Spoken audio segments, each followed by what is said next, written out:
Good afternoon everyone. तो start करते हैं अपने सेशन को, जहां पे हम लोग आज डिस्कस करने वाले हैं मेथड्स ऑफ पेस्ट कंट्रोल। इसे आप ऐसे भी बोल सकते हो, methods of paste and disease control. ठीक है, तो यहाँ पे हम लोग जो पेस्ट कंट्रोल करने के मेथड्स होते हैं, जो डिजीज कंट्रोल करने के मेथड्स होते हैं, वो सारे मेथड्स को डिटेल में हम लोग यहाँ पे समझने वाले हैं। हम लोग आज के सेशन में डिस्कस करेंगे कल्चरल मेथड को।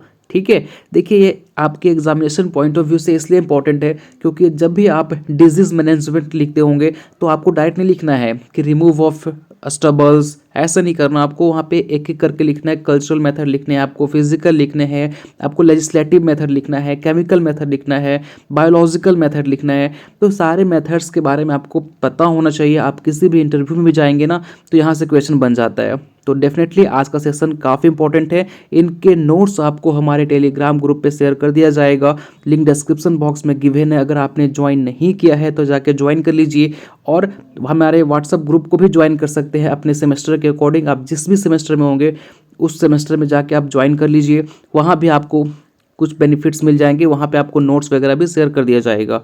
ठीक है ना, तो स्टार्ट कर रहे हैं फ्रेंड्स अपने सेशन को। नो फ्रेंड्स, देखिए अगर मैं बात करूं कि पेस्ट या फिर डिजीज़ कंट्रोल करने के आपके अलग अलग मेथड होते हैं, जैसे कि सबसे पहला आता है आपका कल्चरल मेथड, फिर आता है लेजिस्लेटिव मेथड। मैं जानता हूं कि बहुत सारे बच्चे के लिए ये नया मेथड होगा, आपने इसके बारे में उतना नहीं पढ़ा होगा, but don't worry about it, मैं आपको इसके बारे में डिटेल समझाने वाला हूँ। फिर आपका आता है mechanical method, physical method, chemical method और बायोलॉजिकल मेथड। तो ये वो सारे मेथड हैं जिनके थ्रू आप पेस्ट या फिर डिजीज़ को कंट्रोल कर सकते हो। और आपके एग्जाम में क्वेश्चन आता है तो आपको सारे के सारे मेथड एक्सप्लेन करनी है। अगर वो 15 मार्क्स का हुआ तो, या फिर आपके एग्जाम में स्पेसिफिक कई बार पूछ देता है, ठीक है, कि आप फिजिकल मेथड से कैसे डिजीज़ को कंट्रोल कर सकते हैं या फिर पेस्ट को कंट्रोल कर सकते हैं। तो ये जो आपके लिए सेशन चलने वाला है फ्रेंड्स, वो रियली काफ़ी इंपॉर्टेंट होने वाला है। ठीक है, तो स्टार्ट करते हैं अपने कल्चरल मेथड से। नो फ्रेंड्स, हम लोग देखते हैं सबसे पहले कल्चरल मेथड। तो कल्चरल मेथड में जो आपका फर्स्ट पॉइंट आता है वो है क्लीन कल्टीवेशन।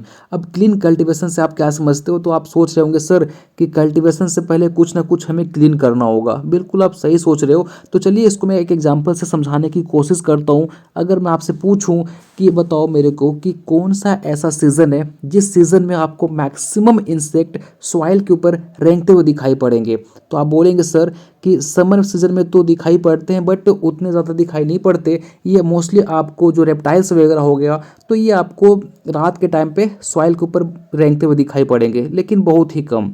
ठीक है, आपको विंटर सीजन में ना के बराबर दिखाई पड़ेंगे क्योंकि बाहर इतनी ज़्यादा ठंड पड़ रही होती है कि हाइबरनेट कर जाते हैं। ठीक है, फिर आपको दिखाई पड़ेंगे सर सबसे ज़्यादा रेनी सीजन में। ठीक है, आप रेनी सीजन में जब आप मूव कर रहे होंगे यहाँ से वहाँ, तो आपको दिखाई पड़ेगा कि आपको बहुत जगह पे अर्थवर्म दिखाई पड़ेंगे, सेंटीपीड दिखाई पड़ेंगे, एंटीपीड दिखाई पड़ेंगे। तो ये क्यों? क्योंकि जस्ट आप सोच रहे होंगे कि देखिए रहते कहाँ हैं, सॉइल के अंदर रहते हैं, है ना। लेकिन जैसे ही रेनी सीजन आया तो जो पानी हुई वो कहाँ चली गई? सॉइल के अंदर, है ना। पानी कहाँ चली जाएगी? सॉइल के अंदर चली जाएगी।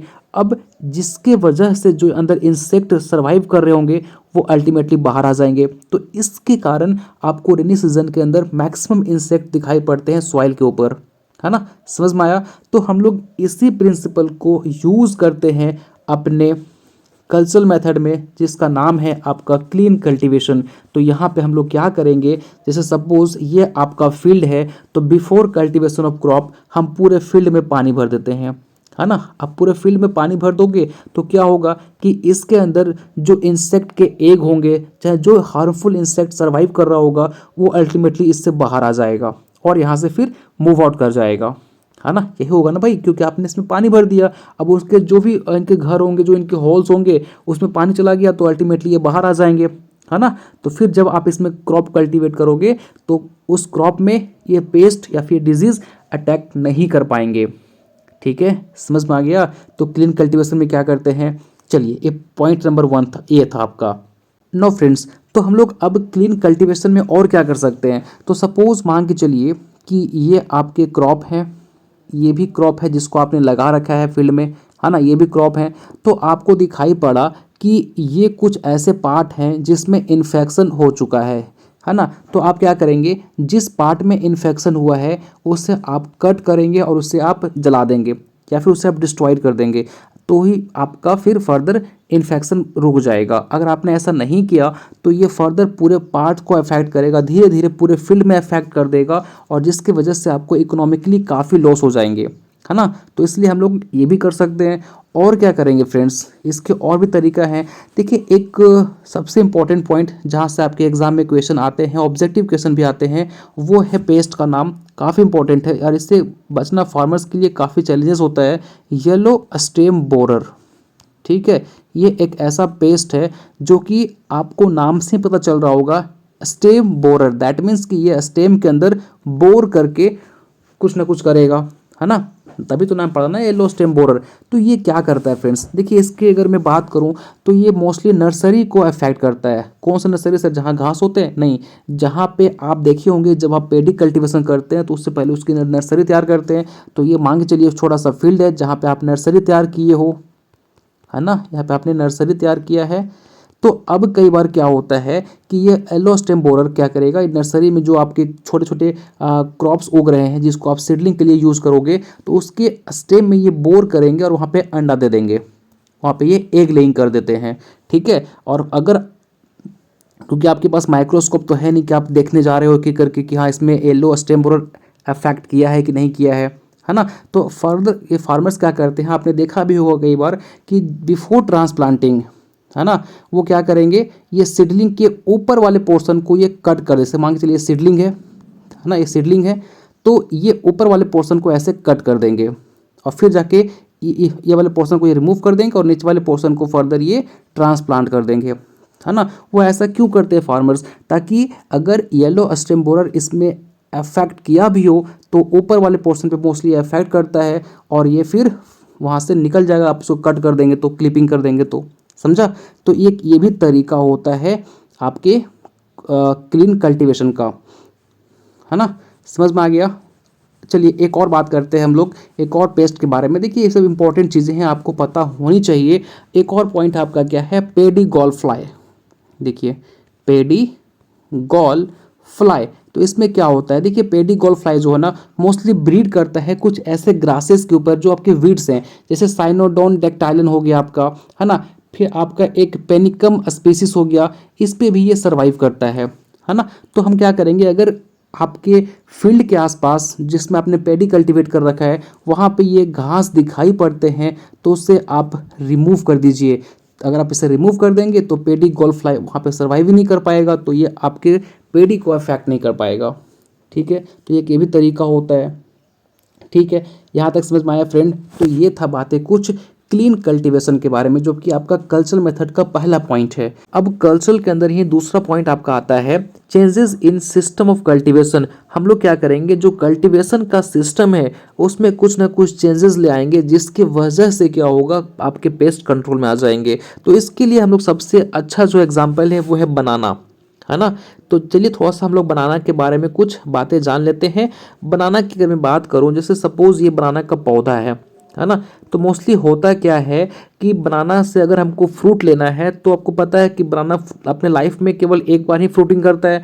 तो ये बनाना आपने कल्टीवेट किया, ये बड़ा हुआ, ये आपको फ्रूट दे दिया, आपने फ्रूट की हार्वेस्टिंग कर दी, और फिर अगर आप सोच रहे हो कि हाँ इसके फिर नेक्स्ट साल भी इसमें से फ्रूट आएंगे, तो ऐसा नहीं होगा। आप देखे भी होंगे अपने जो फार्मर होते हैं, एक बार फ्रूट लेके इसको यहाँ से कट कर देंगे, कट करने के बाद फिर से ये वेजिटेटिव ग्रोथ करेगा और फिर से ये फ्रूटिंग करता है ना, ये होता है। तो कई बार क्या होता है कि कॉन्टिन्यूअस एक ही राइजोम को यूज करने से इसमें जो है राइजोम विबिल, है ना, राइजोम वेबिल जो होता है वो अटैक कर जाता है। ऐसा रेयर होता भी है कई बार कि आप उसी राइजोम को यूज़ कर रहे हो, तो अगर इसमें राइजोम वेबिल का अटैक हो गया तो फिर आपके जो फ्रूट के क्वालिटी हैं, जो आपके वेजिटेटिव ग्रोथ है आपके बनाना के पौधे का, वो अच्छे से नहीं हो पाएगा। तो हम लोग क्या करते हैं कि जो सिस्टम हम लोग कॉन्टिन्यूस करते आ रहे थे फ्रूटिंग लेने का, अब इसमें कुछ ना कुछ चेंजेस ले आएंगे। क्या ले आएंगे कि अब ये जो बनाना आपने कल्टीवेट किया है उसमें से अगर हम केवल एक ही बार, मोस्टली हम क्या कर रहे थे, नॉर्मली क्या कर रहे थे कि ये बनाना का आपने पौधा लगाया था, आप एक बार इससे फ्रूटिंग लिए, फिर इसको आपने यहाँ से कट कर दिया, फिर ये बड़ा हुआ, फिर यहाँ से फ्रूटिंग किया। तो हम लोग क्या करेंगे, एक बार आपने जैसे ही बनाना को लगाया, ये फ्रूटिंग किया, तो फिर इसके राइजोम को हम छोड़ देंगे, अब फिर दूसरे पौधे को लगाएंगे, है ना। तो हम लोग अब इस राइजोम को यूज़ नहीं करेंगे, क्यों? क्योंकि अब इस राइजोम को यूज़ ही नहीं करोगे तो इसके अंदर जो राइजोम वेबिल होगा वो अपना लाइफ साइकिल पूरा नहीं कर पाएगा, अल्टीमेटली ये डेथ हो जाएगा, मर जाएगा ये, है ना। तो ये हम सिस्टम में कुछ ना कुछ चेंजेस ले आए, इसके वजह से क्या हुआ, हमारा ये राइस वेबिल सॉरी आपका जो राइजोम वेबिल है उससे आप बच पाएंगे। नो फ्रेंड्स, थर्ड पॉइंट जो आपका आता है वो है क्रॉप रोटेशन। देखिए क्रॉप को रोटेट करके भी आप पेस्ट को मैनेज कर सकते हैं। जैसे सपोज मान के चलिए कि ये फील्ड है, इस फील्ड में आप फ्रीक्वेंटली पेडी लगाएंगे, बार बार इसमें आप पेडी लगाएंगे, तो जो पेस्ट है वो पेडी में जो अटैक कर रहे थे वो कहीं ना कहीं टॉलरेंट हो जाएंगे, उनका कुछ स्पोर भी इस सॉइल के अंदर या फिर उनके स्टबल के अंदर प्रेजेंट होंगे, और फिर से उसमें आप पेडी कल्टीवेट कर दोगे तो ये पेस्ट अगेन एक्टिव हो जाएंगे, फिर से ये डिजीज कॉज करेंगे।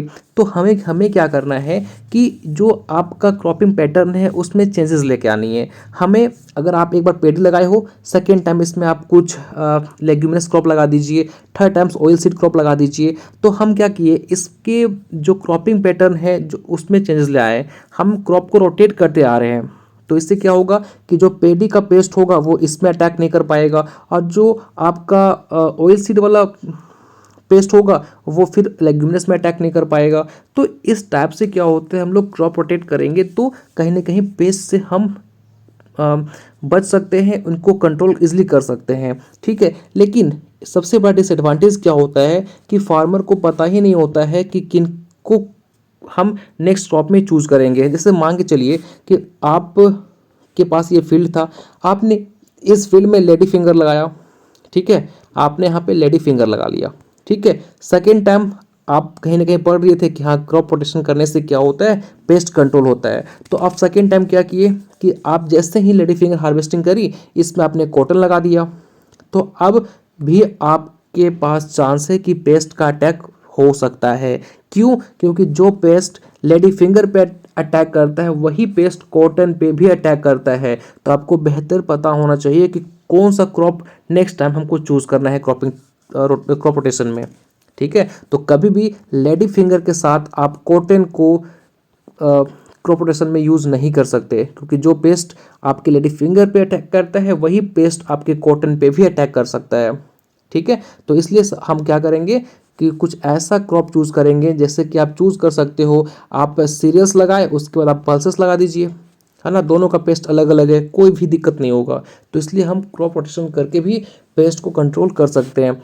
अगला आपका आता है मिक्स क्रॉपिंग। हम क्या करेंगे, 4 या फिर 3 से 4 क्रॉप को एक साथ मिक्स करेंगे, उसको फिर फर्दर क्रॉपिंग कर देंगे। तो इसमें क्या होंगे कि आपके अलग अलग क्रॉप्स होंगे, अलग अलग उनके पेस्ट होंगे, तो अल्टीमेटली वो अपना लाइफ साइकिल ही पूरा नहीं कर पाएंगे और फिर वो अफेक्ट भी नहीं कर पाएगा क्रॉप को, है ना। तो हम मिक्स क्रॉपिंग करके भी कहीं ना कहीं पेस्ट को कंट्रोल कर सकते हैं।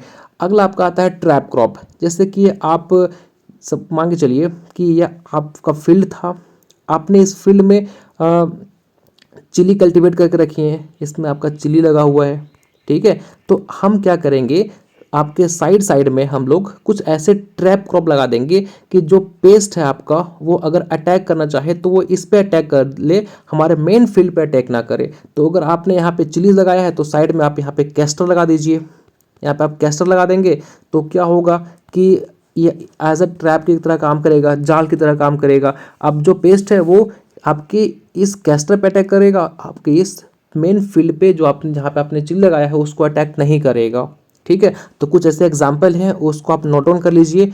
होप्स आपको ट्रैप क्रॉप क्या होता है समझ में आ गया होगा। ट्रैप क्रॉप ये वो क्रॉप होते हैं जो आपके मेन क्रॉप को बचाते हैं पेस्ट से। आप इसको अपने फील्ड के बाहर लगा देते हो जो कि जाल की तरह काम करते हैं, ठीक है। जैसे अगर आपने चिली कल्टीवेट किया, नोट डाउन कर लीजिएगा इसको आप, जैसे आपको नोट्स में मिल जाएगा। आपने चिली कल्टीवेट करी है तो चिली के साथ में जो आप ट्रैप क्रॉप यूज़ करेंगे वो आप कैस्टर यूज़ कर सकते हैं, ठीक है। यहाँ पे अगर आपने सिट्रस लगाया हुआ है तो इसमें जो आप ट्रैप क्रॉप की तरह यूज़ करेंगे, यहाँ पे आप टोमेटो लगा दीजिए, है ना, ये काम करेगा आपका ट्रैप क्रॉप की तरह, ठीक है। अगर आपने कॉटन लगाया हुआ है तो आप ट्रैप क्रॉप में मैरीगोल्ड का फ्लावर लगा दीजिए, ठीक है। समझ में आ गया। तो ये सारे ट्रैप क्रॉप जो है वो आपके मेन क्रॉप को बचा देते हैं पेस्ट से, ठीक है, समझ में आ गया। फ्रेंड्स अगला है आपका रेजिस्टेंट वैरायटी को आप कल्टीवेट कीजिए। कुछ ऐसे रेजिस्टेंट वैरायटी को लाइए जो उस पार्टिकुलर पेस्ट से रेजिस्टेंट होगा, है ना। तो चाह के भी वो पेस्ट उस पर अटैक नहीं कर पाएगा क्योंकि वो रेजिस्टेंट है उस पार्टिकुलर पेस्ट से।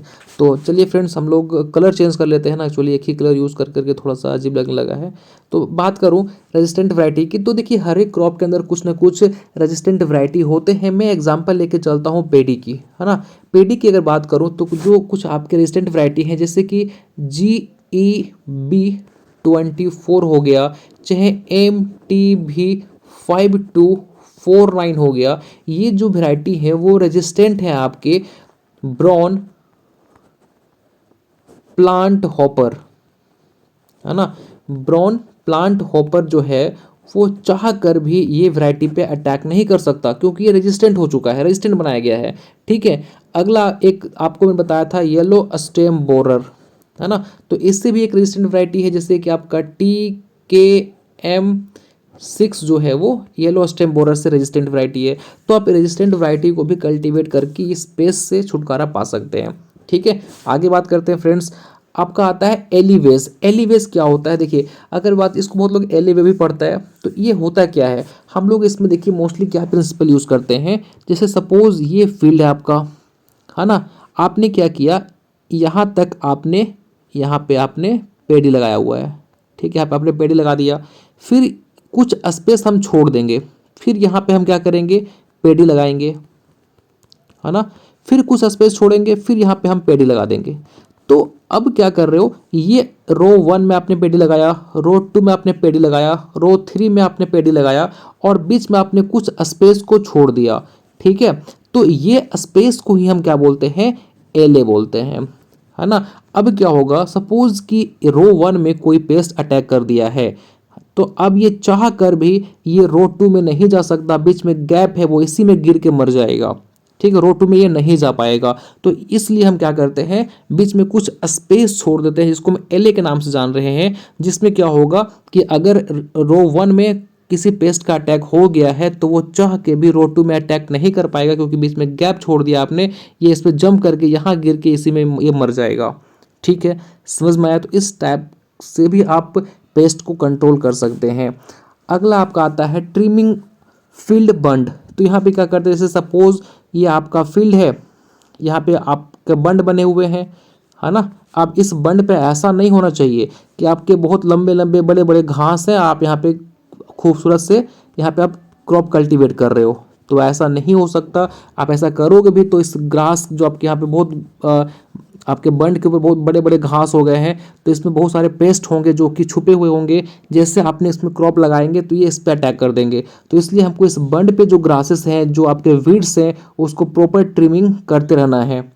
ठीक है, अगला आपका आता है ड्रेनिंग द फील्ड। यहाँ पे मोस्टली क्या किया जाता है, थोड़ा ध्यान समझना है इसको। सपोज ये आपका राइस का फील्ड है, यहाँ पे आपने राइस को या फिर पेडी को आपने कल्टीवेट करके रखा है। ठीक है, यहाँ पे क्या होता है, इसमें देखिए ध्यान से, इसमें क्या करेंगे कि दो इंसान, एक इधर और एक इधर, है ना, दो अपोजिट साइड में इंसान होंगे। ये एक रस्सी लेंगे और ये ऊपर से देखिए, इन्होंने रस्सी लिया, साइड साइड में पकड़ लिया और ये फिर स्लाइटली ये पूरे फील्ड में मूव करेंगे, है ना। जिसमें क्या होगा कि अगर उसमें कोई पेस्ट होगा, अगर आपके पेड़ी के ऊपर कोई पेस्ट होगा तो वो झड़ के नीचे गिर जाएगा। फिर वो क्या करेंगे, इस फील्ड में पानी भर देंगे, तो अब जो पेस्ट नीचे गिरा है वो पानी से फर्दर ये बाहर आ जाएगा।